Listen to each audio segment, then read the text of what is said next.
I want to talk about a year, not a decade, not a period of my life, not the gradual accumulation of choices that most men point to when they try to explain how they ended up where they ended up. 1 year, 1989. I was 45 years old, and in the 12 months between January and December of that year, I made 3 decisions that between them shaped the next 40 years of my life more completely than anything else I did before or after. 3 decisions. I did not know they were significant at the time.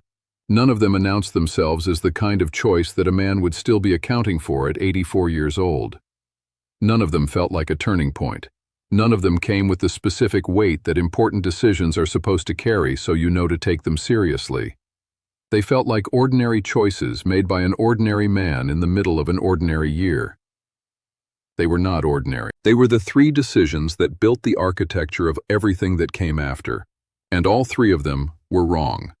My name is Harold Voss. I am 84 years old.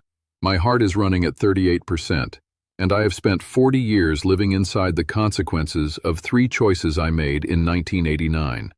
Today I'm going to tell you what they were, not as cautionary tales wrapped in lessons, not as the kind of story that ends with wisdom that makes the telling feel worthwhile, just as the honest account of what 3 wrong decisions look like from the inside at the time you are making them, and from the outside 40 years later, when the full shape of what they produced is finally visible. Because I think you are making your own version of these decisions right now. Not the same ones, not in the same category necessarily, but decisions with the same quality, the same feeling of ordinariness that conceals the significance, the same absence of the weight that should tell you to stop and think more carefully than you are thinking. And I want you to be able to see them before 40 years of consequences make the seeing unavoidable. Before I tell you what they were, I need to ask you something. Think about the decisions you have made in the last 12 months. Not the obvious ones, not the big deliberate ones that you knew were significant and treated accordingly. The ones that felt ordinary, the ones that felt like maintenance rather than choice. The ones you made in the middle of a busy year without giving them the weight they deserved. Is there one in that category that you suspect might be more consequential than it felt at the time?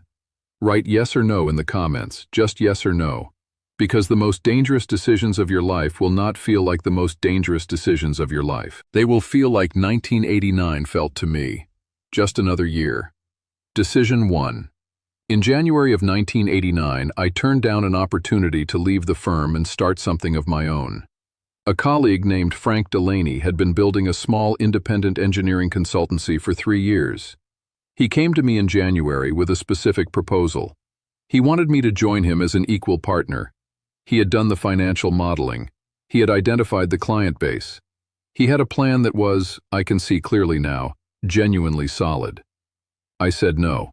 Not because the opportunity was bad, not because I had carefully weighed it and found it wanting, not because the firm was offering me something better, because I was 45 years old and I had a mortgage and 3 children and a lifestyle that required a specific level of income to maintain, and the certainty of the firm felt safer than the uncertainty of Frank's plan. I chose the safe thing. That is not automatically wrong. Safety is not always the wrong choice. But I want to tell you specifically what the safe choice cost me in this case. Frank's consultancy grew steadily over the following decade. By 2001, it was generating revenue that would have made my equal share worth something in the region of $800,000. In 2002, the firm restructured and my position was eliminated. I was 61 years old with $11,000 in savings. Frank retired at 57. The same year I was sitting in a conference room with a woman from Human Resources who could not make eye contact. I am not saying I would have been frank if I had said yes. I am saying I will never know. And the not knowing is its own specific weight that I have carried for 25 years. Decision 2. In April of 1989, I stopped going to my son Thomas's Saturday morning football games. Not deliberately, not as a decision I made consciously and could point to as a moment. Just gradually. The way the most consequential absences happen. The first Saturday I missed, there was a genuine conflict. A client emergency that required my presence and that I handled and that was, in the specific terms of that morning, legitimately unavoidable. The second Saturday there was a meeting I told myself I could not rearrange. The third Saturday I stayed in the office because I was behind on a project, And the work was there, and Thomas was 8 years old, and there would be other Saturdays. By June, I had stopped going entirely. Not because I had decided not to go, because I had decided 3 times that other things mattered more on a specific Saturday. And 3 decisions in the same direction become a pattern, and a pattern becomes a baseline, and a baseline becomes simply how things are. Thomas was 8 in 1989. He was 12 before I went back to a Saturday morning game. 4 years. I missed 4 years of Saturday mornings because I made 3 choices in April of 1989 that I did not recognize as the establishment of a pattern. Thomas is in his 40s now. He lives 3 hours away. He calls on holidays and birthdays and occasionally in between. He is a good son. He is a son who learned at 8 years old that his father had other things on Saturday mornings, and I taught him that. In April of 1989, 3 Saturdays in a row, decision 3. In September of 1989, I made a financial decision that I told myself was temporary, and that became permanent.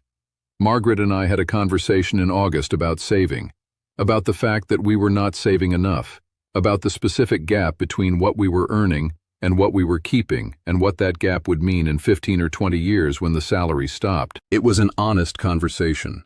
One of the more honest financial conversations we had in 32 years of marriage. At the end of it, we agreed. We would cut the lifestyle by 15% and redirect that 15% into savings starting in September. In September, a new car lease came up. Not a dramatic upgrade, a modest one. The kind that felt entirely reasonable in the context of where we were professionally and what people at our level of the firm drove. The new lease cost $240 a month more than the old one. That was not 15% of our income, but it was the first compromise on the agreement we had made in August. And first compromises are where agreements go to die. By December, the 15% saving target had become 11% in practice. By March of 1990, it was 8%. By the following year, it had disappeared entirely into the baseline of a lifestyle that had expanded to fill the available space the way water fills whatever container it is given. We never had that honest conversation again, not in those terms, not with that specific clarity and that specific commitment. We had other conversations, vaguer ones that acknowledged the problem without producing a plan, ones that let us both feel like we were addressing something without actually addressing it. The September car lease is what ended the August agreement. And the August agreement was the last real chance we had to fundamentally change the financial trajectory of our lives. I know that because I can see what the trajectory produced. $63,000. After $4 million in. The September car lease was $240 a month. I have done the arithmetic many times. Here is the first specific thing I want to tell you about those 3 decisions. They all had something in common that I did not see at the time. Each of them was made in the direction of the short term over the long term. Frank's partnership required short-term uncertainty for long-term independence. I chose short-term certainty instead. Thomas's Saturday games required short-term sacrifice of work time for long-term presence in my son's life. I chose short-term convenience instead. The saving agreement required short-term reduction in lifestyle for long-term financial security. I chose short-term comfort instead. 3 decisions, 3 times choosing the short term. And I want to be specific about why. Not because I was stupid, not because I lacked the information to make better choices. Because at 45 years old, I had a life that was already built, a mortgage, a lifestyle, a set of obligations and expectations and social positions that created enormous pressure in the direction of maintaining what existed rather than risking what might be possible. The built life is the enemy of the better decision. Not always, not automatically. But when you are 45 and everything is established, and the short-term cost of a different choice is visible, and the long-term cost of the same choice is invisible, the built life will pull you toward safety every time, unless you actively resist it. I did not actively resist it in 1989. I let the built life make the decisions, and the built life chose Frank's partnership. It chose Saturday mornings in the office.